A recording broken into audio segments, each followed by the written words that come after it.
जय माता की।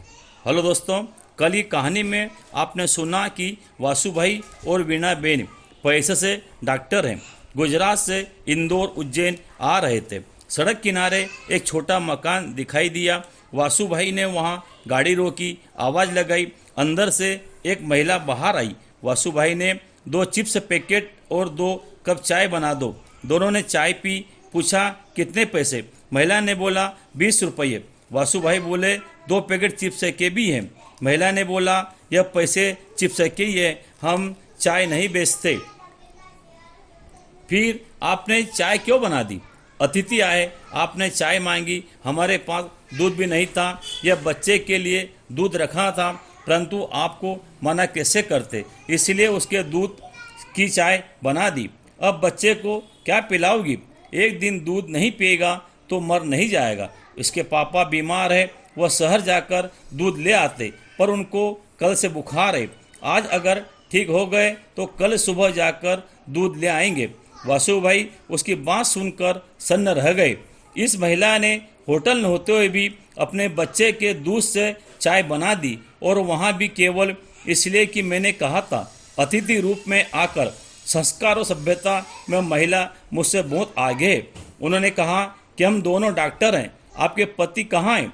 महिला उनको भीतर ले गई। अंदर गरीबी पसरी हुई थी। एक खटिया पर सज्जन सोए हुए थे, बहुत दुबले पतले थे।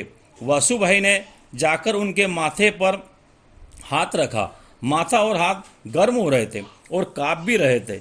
वासु भाई वापस गाड़ी में गए, दवाई का अपना बैग लेकर आए। उनको 2-3 टेबलेट निकाल कर खिलाई और कहा इन गोलियों से इसका रोग ठीक नहीं होगा। मैं पीछे शहर में जाकर इंजेक्शन और दवाई की बोतल ले आता हूँ। वीणा बेन को उन्होंने मरीज के पास बैठने को कहा। गाड़ी लेकर गए। आधे घंटे में शहर से बोतल इंजेक्शन लेकर आए और साथ में दूध की थैलियाँ भी लेके आए।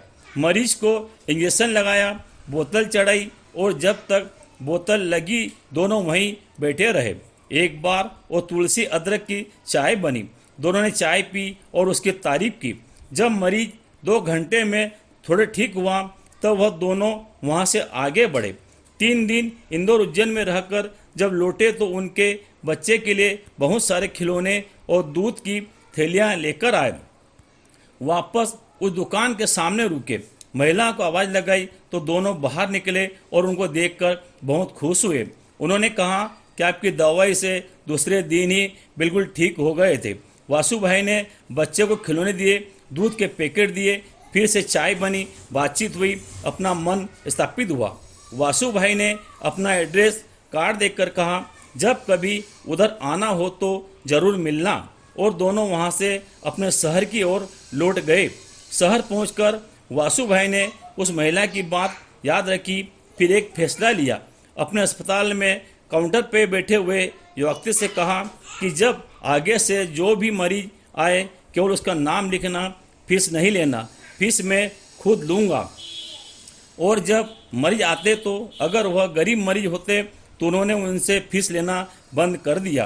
केवल संपन्न परिवार देखते तो ही उनसे फीस लेते। धीरे धीरे शहर में उनकी प्रसिद्धि फैल गई।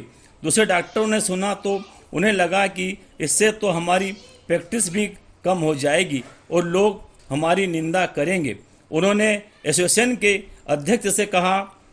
एसोसिएशन के अध्यक्ष डॉक्टर वासु भाई से मिलने आए और उन्होंने कहा कि आप ऐसा क्यों कर रहे हैं? तब वासु भाई ने जो जवाब दिया उसको सुनकर उनका मन भी पुलकित हो गया। वासु भाई ने कहा कि मेरे जीवन में हर परीक्षा में मेरिट में पहली पोजीशन पर आता रहा हूँ।